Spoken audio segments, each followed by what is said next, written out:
We are back in the harvester's lair. The time clock reads that same night. Natas and Snepris are fighting about some trivial thing. Ekins and Live Ed are physically fighting also. All right, break it up. Ekins goes to hit Rafiko and thinks better of it. The guys all watch the girls fight for a moment, grinning. Rafiko finally slaps Snepris on her behind. That's enough. I don't care what you say. Who went and made you our leader? I'm tired of doing all your dirty work. Wood, wood, wood. Trees, trees, and more trees. That's all you care about. Who needs it? It's not about working hard, Ekins. It's about greed, revenge, and respect. For example, would you purposely not pay your taxes? Well, of course. Who wouldn't? If you could get away with it. That's the spirit. Now take it further. Would you kill the boy to get the rights to the tree? The 4 cohorts reel back a step, actually a little scared. Well, if I had to. I would. Feel that. That's power. Would you wear stripes with plaids? You're crossing the line. Who would do such a thing? Yeah, that's right. Me. And I do. As master, I do anything I damn well please. I put fear in darkness. I sneak the nightmares into your dreams. Prickle the hairs on the back of your neck. And loose the bumps on your skin. I am the odd noise that makes your heart race. I put the rattle in snakes. I'm nasty, I'm evil, I'm bad as I can be. My name is Rafiko, I'm head of this posse. Destruction and violence are the name of my game. Stick with me, friends, you'll be glad you came. He's nasty, he's bad. He's nasty, he's bad. Rafiko.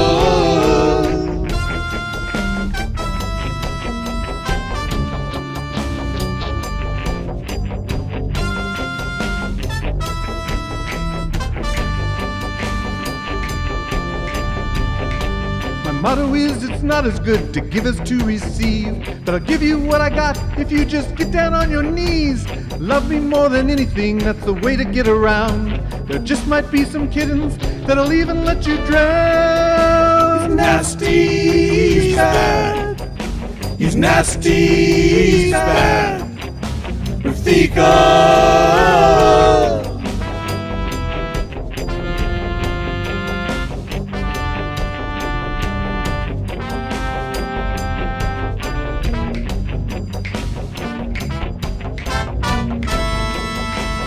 What's the point of lies if they're white as they can be? I prefer the darkness and the people's misery. Selfishness and vanity are all I care about. The great dark abyss, let's give a big shout out. The great dark abyss. To the great dark abyss. Rafiko. He's our man. Drives people crazy by using our wit. Give them what they really want and they won't care a bit. Slowly but surely I'll lead them all astray. At times it won't be pretty, but who cares? What the hey? The driving Miss Daisy, no stinking fairy tale. Halloween and massacres pale if compared. If Johnny comes marching home again at all, I'll shoot him in the back. Just to watch him, Just to watch him, just to watch him fall. He's nasty, he's bad. He's nasty, he's bad. Rafiko. He's our man.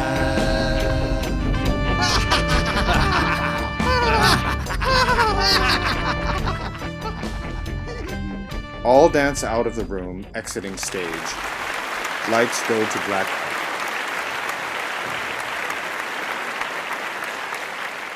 We are back in the meadow. The time clock shows 5 years later. Scene opens with Pastor, Boy, and Emily getting married facing each other upstage center. During the song, a completely pantomime marriage takes place. During the vibrant musical interlude, the young boy and young Emily enter and do a ballet through most of the song. representing the memories of the rest of the people and how they remember the newlyweds. May he bless you with peace and love in your heart. May he hold you so tightly when the day starts. May he find you amused with life's simple joys, like when you were just a young girl and young boy. May your love lift you up as high as the stars in your eyes. May he keep you and make you the way that he wants. May he guard and protect you from all evil taunts. May his strength hold you up when you feel weak. In the sad times you'll feel his soft kiss on your cheek. May that love lift you up as high as the stars in your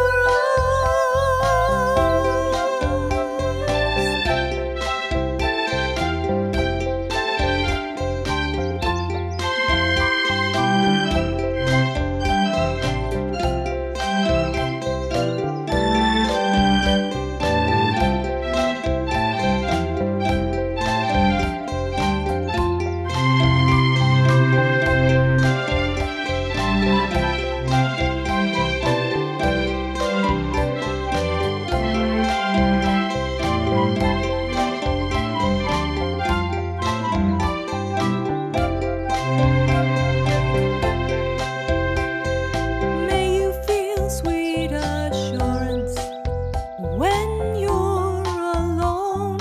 May you feel his deep love when making your home. May he guide you along and light every path and make you a marriage that's happy and lasts. May your love lift you up as high as the stars in your eyes. May your love lift you up as high as the stars in your eyes.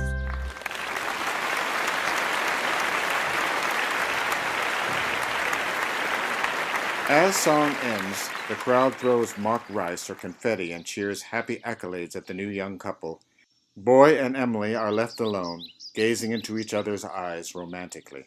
I love you so much, Emily. I love you more. You make me so happy. I think my heart is so full, it could just explode. Boy, I have a question for you. Ask away, anything. Where do you plan on making our home? I mean, with me. I thought we'd stay at my mom and dad's until things got settled. Seriously? I mean, I love your parents and all.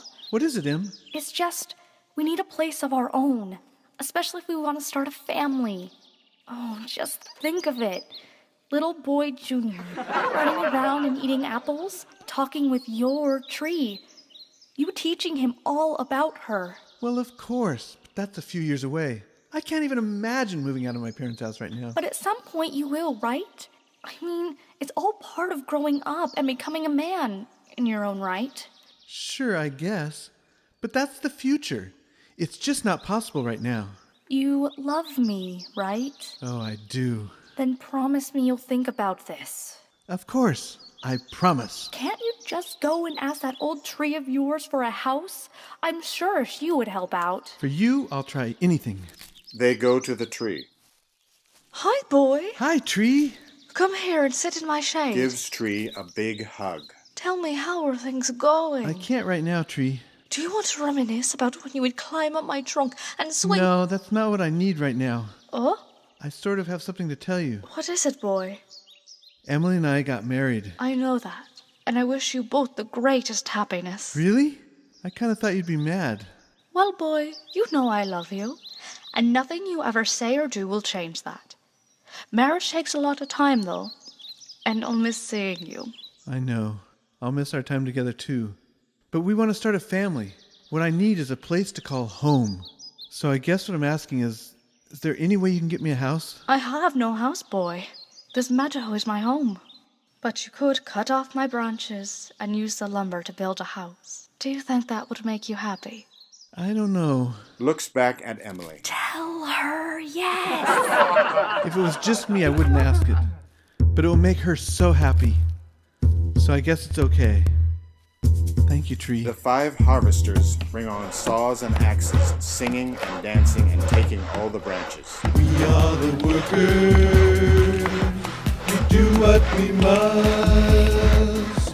We'll lie to your face. Just turn your trust. We'll hack your branches. We'll build you a house. How about on the sand where the ocean will douse?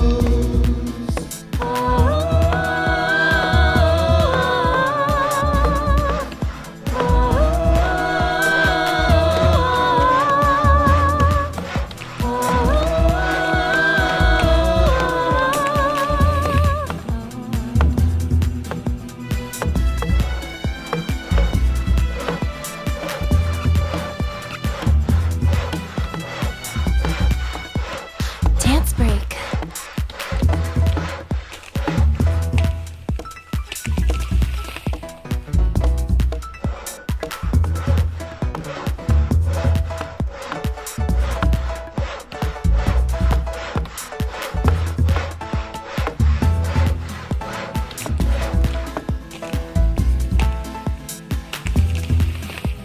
We're up in the mountains, way back in a flash. We'll light you a fire, and we won't use a match.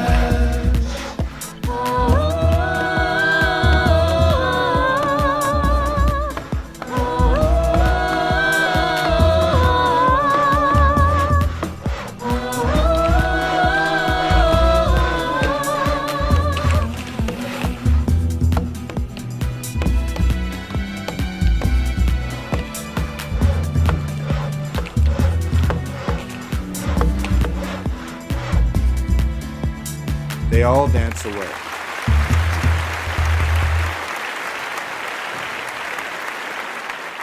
If there's any way I can make this up to you, Tree, I will. I know, boy.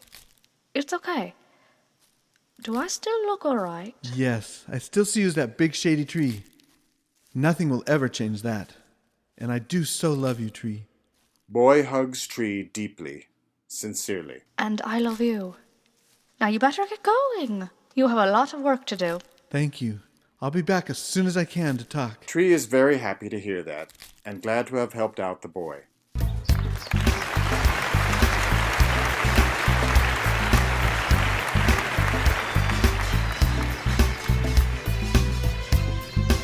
Time clock shows 5 years later.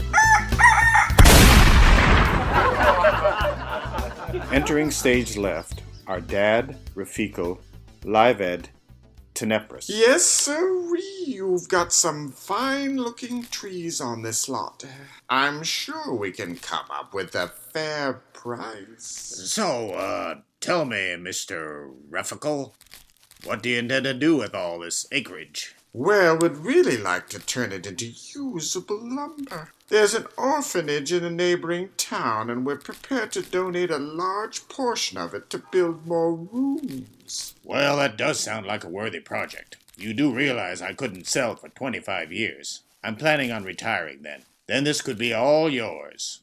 What kind of price did you say you were willing to pay? Fair market value at the time. Yes. Why, fair is practically my middle name. You couldn't have chosen a more honest man to deal with than I. Yeah, I feel like it's a good deal for us both. And to think it's going to go to help needy children. Why, that's wonderful. Well, it's a pleasure doing business with you. They shake hands. I'm glad you feel that way. I'm sure you won't be disappointed. Say now, I was wondering, do you think there's any way to cut a few trees down now? Or just get a feel for the personality of the tree? wood? No, my son would be highly upset with me if that were to occur. No, you are not to lay one hand on any of my trees for 25 years. Are you sure there's no changing your mind? I'm positive. The only way you could get any wood early would be if the trees themselves gave you permission. And everybody knows trees don't talk. Well, I'll see you around town, Mr. Refical. Have a nice day. Signing papers. Rafiqul goes to lunge at the dad's back as he exits, but is restrained by Live Ed and Tenebris. Are you really gonna donate the wood to the orphanage? Who cares what happens to the wood, livid? It's Live Ed. Silence! 25 years indeed, if he thinks I'm going to wait 25 years to get those roots. He has leaves for brains. But what can you do, boss? You signed the papers. Anyway, it's time for lunch, and I'm starved. Goes to tree, face to face, pure evil to pure love. I'll find a way to cut you down, you piece of termite bait. With or without your permission. Maybe I'll make a toilet seat out of you, or perhaps just use you for firewood. Not to keep warm, just to watch you burn. Oh, Rafiqul, my heart goes out to you. It really does. But you made your choice many years ago. Your days are numbered. Soon the boy will come back, and all will be right again. We'll see about that, you overgrown stump. Look what the boy has allowed to be done to you already. You've got no value left to him or anyone. But me, look at you, you're pathetic. You're not a giving tree anymore. You're a dying tree.